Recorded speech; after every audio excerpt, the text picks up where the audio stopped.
Torcedor do São Paulo, bom dia. Bora começar amanhã aqui acompanhando a repercussão da vitória do Tricolor ontem contra o Bragantino. Vitória importante, mais 3 pontos. São Paulo está no G4 do Brasileirão. Vamos acompanhar aqui na repercussão dessa grande vitória ontem. Créditos aqui na descrição. Deixa o like para fortalecer, mas agora bora pro vídeo, galera. Do Morumbis. Vitória do São Paulo por 2-0 para cima do Red Bull Bragantino.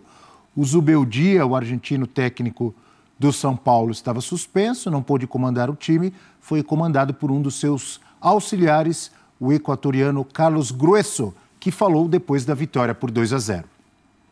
Grueso, tudo bem? Tudo bem, boa noite. São 4 vitórias seguidas. O São Paulo hoje briga pelo título do campeonato. Buenas noches para todos. La verdad es muy importante tener esta seguidilla de buenos resultados, mas sabemos que el torneo es muy longe. Entonces, nosotros vamos paso a paso, jogo a jogo. El time en eso somos todos muy conscientes de que ir sumando puntos tanto de locales como visitantes, más allá de tener una seguida de 4 juegos seguidos, es pensar en lo que viene en el futuro, que es tanto el torneo local, Copa Brasil, Copa Libertadores. Entonces vamos a ir paso a paso. Creo que venimos bien, el equipo viene respondiendo a todos estos juegos muy bon. Creo que a pesar de tener pocos días de recuperación, el trabalho em conjunto é bastante bueno. Carlos, tudo bem? Tudo bem. Hoje, um dos jogadores mais elogiados no São Paulo foi o Luiz Gustavo. E desde a lesão do Pablo, o São Paulo, vocês tentaram, né, achar uma dupla, firmar uma dupla, mas ela não se consolidou tão bem como era o Pablo e o Alisson. E agora parece que o Luiz Gustavo e o Alisson, eles estão com um entrosamento muito bom. Eu gostaria que você falasse, por favor, dessa evolução do Luiz Gustavo, tanto fisicamente quanto tecnicamente. Como que funcionou o trabalho em cima dele? Bueno, ustedes seguramente están conscientes de que Luis Gustavo tuvo una lesión muy importante, en cual le llevaría mucho tiempo para estar en las canchas. Más allá de eso, el tener un grupo de jugadores que en diferentes posiciones, le tocó jugar a Bobadilla, a Galopo, creo que todos en su momento dieron su aporte. El proceso de Luis Gustavo se fue viendo acorde a los tiempos de recuperación, tanto en la parte física, técnica y futbolística. Creo que nos ha dado un muy buen aporte, más allá de la ausencia de Pablo, tanto él como todos los chicos o los jugadores que en su momento les tocó jugar. Sabemos todos de la calidad, primeramente de persona que es Luis Gustavo, y la calidad futbolística. Entonces, creo que eso lo ha ido ganando con el pasar de los jogos, e assim com muitos jogadores mais. Carlos, boa noite, tudo bem? André Neto, da Rádio CBN. Hoje o São Paulo jogou muito mais com lançamentos, um jogo mais direto. Queria saber se essa era a proposta mesmo e o quão importante o André Silva foi para o jogo hoje para ajudar nessa ideia do São Paulo dos lançamentos. Obrigado. Obrigado. Bueno, en cuanto a la propuesta del juego, va basada en cuanto a la planificación de Luis, que es nuestro entrenador. Y nosotros como su comisión técnica, dentro de los análisis que se hacen, todos los juegos son diferentes. Entonces, hay momentos que hay que trabajar el proceso con balón, que es una identidad del time hoy, de tener posición de bola y atacar en el momento justo. Y también el trabajo sin la bola. Entonces, trabajar muchas veces en la presión, en bloque medio, bloque bajo, el grupo corto y estrecho, y después atacar. Entonces, ¿qué sucede? De acuerdo a los rivales, la planificación varía. A veces con un poco más de posesión, sabíamos que los jugaban con defensa muy adelantada, entonces había que aprovechar los espacios que iban a dejar. Por eso el trabajo de todos, primero sin balón, con balón y aprovechando los espacios. Tá aí o professor Carlos Grueso, equatoriano. O Pascoal lembrava aqui que ele defendeu a seleção equatoriana. Ele lembra fisicamente o Aguinaldo, ex-goleiro do Corinthians, do Santos. Um abraço, o grande Aguinaldo. Noite tranquila do Tricolor no Morumbi? Números e ranking de Luciano na vitória contra o Red Bull Bragantino. O Luciano tinha desfalcado o São Paulo no meio de semana contra o Atlético Paranaense. Voltou hoje e deixou a marca dele. Olha aí, ó. 1 gol, 5 finalizações, 3 no alvo, 7 ações na área rival. Liderando todos os quesitos, o Luciano, que, na minha opinião, é um dos destaques deste São Paulo no Brasileirão, Breno. Concorda? Sem dúvida. E na temporada também. Luciano assumiu um papel de liderança no São Paulo, ao lado do Lucas, e é um jogador que, jogando centralizado, com o Zubeldia cada vez mais próximo do gol, é decisivo e, novamente, perdeu o pênalti, mas ele participa da jogada do primeiro gol do André Silva, ele se redime já na cobrança de pênalti, aproveitando o rebote. É um jogador fundamental para o São Paulo hoje e para a forma de jogar implementada pelo Luiz Zubeldia. Agora temos os números do jogo. Não deu para o Bragantino, para o Massa Bruta. O São Paulo com mais posse de bola, 59 contra 41 do Bragantino. 14 finalizações do Tricolor e 10 do Red Bull. 4 certas, o Bragantino acertou 3. Aí os dois times com o mesmo número de grandes chances criadas. Muito mais ações na área rival do São Paulo e 6 escanteios contra 3, Pascoal. Os números correspondem muito bem à partida. No primeiro tempo, o time do Bragantino já tinha feito as 3 finalizações certas, né? Na primeira etapa. Gastou tudo no primeiro tempo, Pascoal? Porque para mim o Bragantino foi melhor no primeiro tempo e o São Paulo foi melhor na etapa complementar. É bom a gente lembrar que o São Paulo hoje também não teve nem o Ferreirinha para jogar na ponta esquerda, que é um jogador que desequilibra, porque o 1 contra 1 dele é muito bom e ele tem feito boas partidas pelo São Paulo, e não teve o Caleri, né? O Caleri impõe respeito ao adversário dentro da grande área. O André fez o gol, um gol de centroavante, né? Porque pega uma bola ali no rebote e faz o gol, é gol de centroavante. E participação do Luciano também no gol. Participação do Luciano. E o Luciano faz o gol depois da cobrança do pênalti, que a bola bate no gol, vai no goleiro, na trave e volta para ele, e ele faz o gol. Então, o São Paulo fez um melhor segundo tempo, 4ª vitória consecutiva. O São Paulo já está brigando entre os melhores do Campeonato Brasileiro. Eu sei que o torcedor do São Paulo tem uma paixão pela Libertadores da América.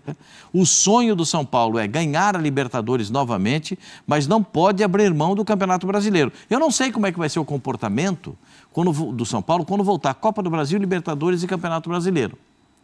Então, em cima disso eu te pergunto, se a gente olhar a tabela agora, Pascoal, Breler, amigos e amigas que nos acompanham, o São Paulo está na briga pelo título, na pontuação. Mas vocês acham que o São Paulo tem elenco, tem força, tem qualidade para continuar na briga até o fim? Com times como Flamengo, Palmeiras, Botafogo, Bahia? Tem ou não tem? Deveria pensar dessa forma. O São Paulo precisa pensar grande nessa temporada, porque vem do ano passado com o título de Copa do Brasil, que encerrou aquele jejum incômodo do São Paulo sem um título pesado. E agora a perspectiva, com os reforços que o São Paulo teve, com todo mundo voltando à disposição pós-Copa América, é de um São Paulo que possa disputar e competir em mais de uma competição. Eu vejo que aí, se tiver de dividir, é Libertadores e Campeonato Brasileiro. E hoje o São Paulo, em quarto, com 27 pontos, a 4 do Flamengo, não pode se dar o direito de largar o campeonato. O São Paulo depois... Tá na briga pelo título. E depois... Estamos chegando perto do final do primeiro turno. Está 4 pontos do líder, não está? A ambição do São Paulo precisa ser ganhar o Campeonato Brasileiro. Porque o São Paulo, até por uma promessa do presidente Júlio Casares, quer voltar a ser protagonista. E já voltou. Hoje a gente pode colocar o São Paulo como um dos times que brigam pelo título brasileiro. E até por essa forma de jogar do Luiz Zubeldia, que é um técnico que coloca o time para frente, um técnico que, mesmo jogando contra uma equipe qualificada como o Red Bull Bragantino, de certa forma não negocia, né? Ele quer ganhar e por isso hoje foi merecedor da vitória. Então, o São Paulo está num caminho, numa construção muito interessante e muito promissora com o Zubeldia. Depois daquela goleada contra o Vasco, foi ali um clima de derrotismo, que o São Paulo tem de focar só em Copas. E foram 2 derrotas, né? Antes da do Vasco, ele tinha pedido do Cuiabá em casa. E foi uma oscilação de desempenho, mas oscilação que todos os times têm e que o Zubeldia também ia passar por isso. Depois de 12 jogos de invencibilidade, era natural também que o São Paulo oscilasse e agora retomando os trilhos, 4 vitórias seguidas e o desempenho também melhorando, apesar de ter mais uma vez numa partida com vários desfalques, São Paulo lidando bem com isso e mostrando também a força do elenco. Vamos ao Morumbi? Zona mista, com entrevistas dos jogadores depois desse 2-0 do São Paulo para cima do Red Bull Bragantino. Cara, eu acho que o principal é o que a gente está fazendo desde o início. Não está faltando trabalho, não está faltando dedicação.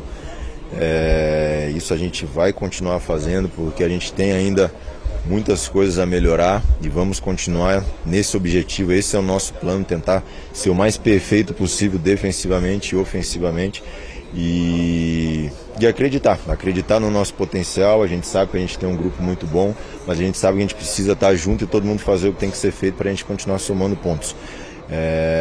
Essa é a diferença. Não teve, como eu disse, a situação do Vasco foi um aprendizado, foi um momento que, como eu disse, eu procuro tirar proveito de todas as situações. Tiramos as lições que aquele jogo nos ensinou. Eu acho que todo mundo compreendeu bem a mensagem e agora estamos seguindo aí numa sequência boa. E agora, para continuarmos, temos que continuar pés no chão, trabalhando muito e acreditando que nós somos capazes de continuar somando pontos e almejar coisas maiores até o final da temporada. Como eu falei, o Campeonato Brasileiro é um campeonato difícil, né? A gente sempre procura ter sequências boas de vitórias. E agora a gente retomou o nosso caminho, o nosso lugar, o lugar que o São Paulo merece. Então agora a nossa confiança cada vez mais vai aumentando e a gente já está pensando no próximo jogo para poder também conquistar os 3 pontos. André, o lance do gol é um lance típico de centroavante, né, de atacante. A bola estava pipocando para um lado, para o outro, você tinha participado do início da jogada ali e aí você se colocou exatamente como um atacante da característica do Caleri se coloca. Embora você seja versátil, jogue por um lado, jogue pelo outro, saia mais da área para receber, você sentiu que foi um gol de atacante, um gol de centroavante, um gol de quem substituiu um dos artilheiros da equipe? Claro, né? A gente que joga ali na frente, tanto eu quanto o Johnny também, o Caleri, a gente tem que estar sempre ligado ali num rebote, numa bola que está espirrada. Como o gol dele no jogo contra o Atlético Paranaense agora, estava muito atento, então o adversário falhou, ele estava lá para fazer o gol. Então a gente tem que ter esse faro, perceber ali o jogo para poder estar atento e ajudar o grupo. Na minha opinião, eu acho que o árbitro não está preparado para apitar a Série A ainda, né? Ele acabou invertendo os pênaltis, né? De um lado ele acabou esperando a decisão do VAR, de um lado ele acabou, né, tendo uma convicção muito grande assim de um pênalti, que eu falei para ele que teve falta fora da área que ele não marcou e no pênalti também, se é falta, é falta. Mas tá bom, faz parte, que ele também sirva de aprendizado para ele, que ele possa refletir depois que ele rever os lances aí, que acabou prejudicando muita gente. Olha, eu concordo com o goleiro do Bragantino, Cleiton, pênalti ali não marcado, a favor do Bragantino, poderia ter mudado a história do jogo. E os jogadores do São Paulo, Pascoal, falando sobre retomada de confiança, né, nessa sequência aí de 4 vitórias seguidas e o tricolor na briga pelo título, Pascoal? Eu sempre coloquei o São Paulo nessa... Assim, para mim, o Campeonato Brasileiro tem uma prateleira isolada, que é a do Flamengo. Tem uma segunda prateleira onde aparece o Palmeiras. E a terceira prateleira, ela é disputada por várias equipes. Porque o Flamengo é muito melhor que os outros em termos de elenco, de potencial. O Palmeiras é o atual campeão brasileiro e tem demonstrado muita força, além de uma força física, além de uma força técnica, uma força mental muito grande do time do Palmeiras. E a terceira prateleira é essa disputa aí. Tem Bahia, São Paulo. Para mim o Internacional não está fora disso aí. O Atlético Mineiro vai se recuperar ainda. O Atlético Paranaense esteve perto, mas aí sofreu uns tropeços, aqueles gols no final, quando ainda estava o Cuca, né? Caiu. O Atlético Paranaense já foi líder do Campeonato Brasileiro, teve uma queda. Então tem muita coisa ainda para a gente observar no Campeonato Brasileiro. O São Paulo... O Breyer estava se posicionando a respeito dessa situação do time do São Paulo, de disputar o Brasileiro, ter Copa do Brasil e Libertadores. Se tiver alguma dividida, se o São Paulo precisar poupar algum jogador em algum momento, vai ser no Campeonato Brasileiro. Porque o São Paulo sabe que nas Copas o São Paulo tem mais potencial para ser campeão. Porque foi campeão da Copa do Brasil, tem um modelo para esse tipo de competição. Sabe que o São Paulo tem um sonho, as noites de quarta-feira, as noites de quinta-feira, de Libertadores da América no Morumbi, são inigualáveis. Quem já fez jogo do São Paulo numa quarta-feira, numa quinta-feira de Libertadores no Morumbi, sabe muito bem do que eu estou falando. A gente já é diferente, o ambiente é completamente diferente. E se tiver que poupar em um ou outro momento, esses jogadores serão poupados no Campeonato Brasileiro. É duro falar isso, né, pena. É duro falar, porque o time está despontando, está brigando pelo título. É duro a gente falar isso, mas o torcedor de São Paulo reconhece essa necessidade de voltar a ser protagonista na América do Sul. Talvez o São Paulo ganhe um reforço para o segundo semestre, Pascoal. Eu tenho uma teoria a respeito dele. Né? Rames Rodrigues. O Rames Rodrigues é um jogador... Seleção da Colômbia, o homem tá demais. Mas ele é um jogador que joga todas na seleção da Colômbia. No São Paulo já disseram até que ele disse que estava machucado, mas não estava, para jogar na Colômbia. Ele treina no São Paulo para jogar na seleção da Colômbia. Ele usa esse... Fica caro, hein, pro clube, hein, isso aí, hein? $1 milhão por mês. Ele treina no São Paulo para jogar na seleção do Colômbia. Ele não joga o que ele joga eu já ouvi muita gente dizer, mas se não arrumar o time para ele jogar, ele não joga.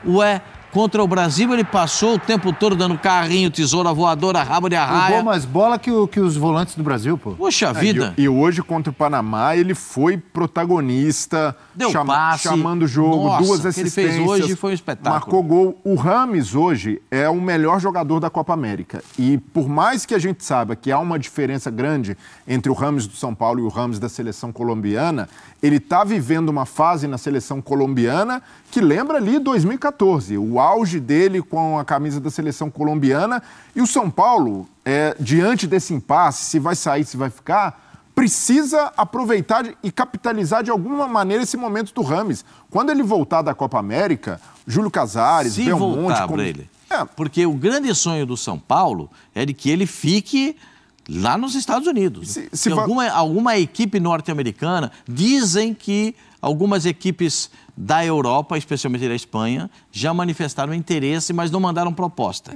Estão observando. Ainda é um impasse e o Rames é jogador do São Paulo. Se esse impasse não avança ou não se resolve, ou não chega uma proposta, o São Paulo resolve vender e o Rames decide que é o melhor para ele, o São Paulo precisa, assim que ele chegar, ter uma conversa e entender o que falta para o Rames jogar no São Paulo. Isso aí é uma obrigação interna de mostrar, Rames, isso é o que você apresenta no clube, isso que apresenta na seleção.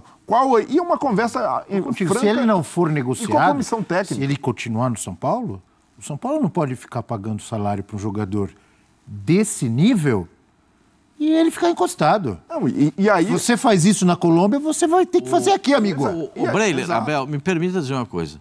Você acha que o jogador do São Paulo, vendo ele jogar o que ele está jogando na seleção da Colômbia, os jogadores do São Paulo, vendo isso, e eles ralando o coco aqui no Campeonato Brasileiro, os caras dentro do campo falam, esse cara não joga aqui o que ele joga lá, o que ele está pensando?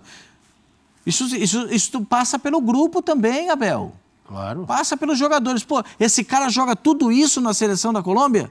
E aqui com a gente, ele joga nesse pedacinho. Ele aluga um terreninho de 20 metros. Isso passa na cabeça da torcida do São Paulo, eu imagino dos companheiros dele de clube, de nós da mídia, dos dirigentes, de todo mundo. Como que o cara na seleção da Colômbia joga isso e chega aqui, tem jogo que parece que ele está andando no campo?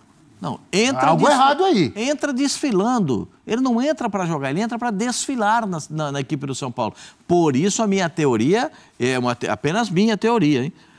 Ele treina no São Paulo para jogar na seleção da Colômbia. Quando ele é convocado na seleção da Colômbia, nas eliminatórias, eu sei que o Luiz Dias faz um trabalho muito bom de voltar na ajuda. Sei que o Borré compõe muito bem a volta dele até o grande círculo. Até o Córdoba, que jogou hoje, marcou gol, também é um cara que se sacrifica pelo Rames. Também volta para ajudar. Eu sei que os 3 volantes, né? Os 3 volantes da equipe da Colômbia trabalham, o Lerma como primeiro volante, o Arias como segundo volante, o Rios como terceiro volante. Os 3 volantes atuam de uma forma para compensar a ausência dele na marcação. Eu sei disso. Posso aproveitar, já que os amigos deram o gancho, e chamar aqui os gols da Colômbia nessa goleada de 5-0? Vamos nessa? Já estamos vendo. Olha aí, ó. O primeiro é um escanteio batido por ele e uma bola parada que é preciosa. O Rames consegue colocar um efeito na bola e com um repertório que é algo que a seleção colombiana aproveita muito bem. E olha esse pênalti, Abel. O cara faz um golaço de pênalti no ângulo, deslocando o goleiro, tá com a confiança lá no alto. Como diz meu pai, Na seleção colombiana, o Rames Rodrigues manda prender e manda soltar, viu, Pascoal? Às vezes nem soltar, só prender. A bola que ele bota aqui, ó. Olha vai o vendo. passe. A bola. Vai vendo o que ele fez no jogo. Vai vendo... Assim, Esse é jogador de bola também, hein? Não, isso aí é um absurdo, né? Esse Luiz Dias é um absurdo de jogador. Isso é um absurdo de jogador. Outra coisa, a Colômbia fez, na partida contra o Panamá, o que um time gigante, um time importante, como é a seleção da Colômbia, tem que fazer contra um adversário de menor potencial. Fez 5-0 e resolveu. atropelar. 5-0. Isso é impor respeito ao adversário. Você se impõe na qualidade técnica. Você se impõe dentro do jogo. E foi assim que a coisa foi feita hoje. E parabéns para a seleção da Colômbia, que está fazendo uma campanha na Copa América muito bonita. Os jogadores entendendo perfeitamente aquilo que o seu treinador pede. Aliás, né? Quando os trabalhos são um pouco mais longos, os trabalhos nas seleções são um pouco mais bem elaborados e específicos, como eles dão resultado? O Brasil viveu um grande problema. 3 jogos com um treinador, com o Ramon, 4 jogos com outro treinador, né? O Fernando Diniz, e 7 jogos com um treinador atual.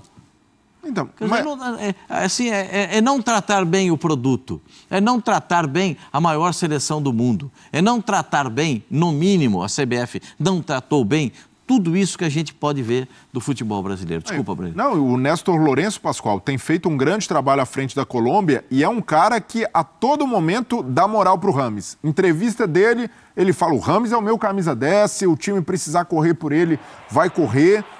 E entender isso, o sentimento que o Rames tem na Colômbia de pertencimento, de estar à vontade, de acreditar que o time depende dele e por isso ele precisa dar o melhor sempre, é algo que o São Paulo pode tentar reproduzir, de entrar na cabeça do Rames e entender por que ele não deu certo. E aí, desde a chegada, o Rames chega ao São Paulo fora de forma. E até na seleção colombiana ele tinha perdido espaço também, chegou a ser reserva porque ele não estava na forma física ideal. Então ele não foi considerado titular pelo Dorival, numa passagem que é vitoriosa, e ali o Dorival foi até o fim com as convicções. Pelo Carpini, que chegou, também o Rames não consegue ter o seu espaço, jogou pouco. E agora pelo Zubeldia. Então todos os técnicos que passaram pelo São Paulo colocaram o Rames em segundo plano. E hoje o São Paulo está bem servido na posição. Tem o Lucas Moura, que joga por ali, o Luciano, que é o titular da posição no meio, que tá bem, tá produzindo. Mas o Rames pode ser importante nesse cenário em que o São Paulo tem de disputar mais de uma competição. Então, o São Paulo tem Copa do Brasil, Libertadores, Campeonato Brasileiro. Se o Rames voltar, ele não pode ser encarado como um problema. Ele precisa ser encarado como solução e o São Paulo, de certa forma, e isso não é o clube ser menor do que o jogador, mas sim fazer com que ele se sinta protagonista e importante no São Paulo, mesmo que não seja o titular absoluto. E essa conversa, de uma forma aberta, tentando aproveitar esse bom momento dele, pode ser produtiva para as duas partes, tanto para o Rames, para passar a ser mais ativo, e isso vai contribuir para o jogo dele na seleção colombiana, e obviamente para o São Paulo, que precisa de mais profundidade de elenco, e ele já mostrou que pode ser útil na bola parada, para dar uma assistência, e até mesmo como uma liderança técnica dentro do time. Rápido intervalo. Galera, é isso, pessoal, falando sobre o São Paulo, a vitória de ontem contra o RB Bragantino, 2-0, uma vitória importante, São Paulo voltando, né, para o G4. Na rodada passada o São Paulo já tinha entrado no G4, saiu porque o Bahia venceu.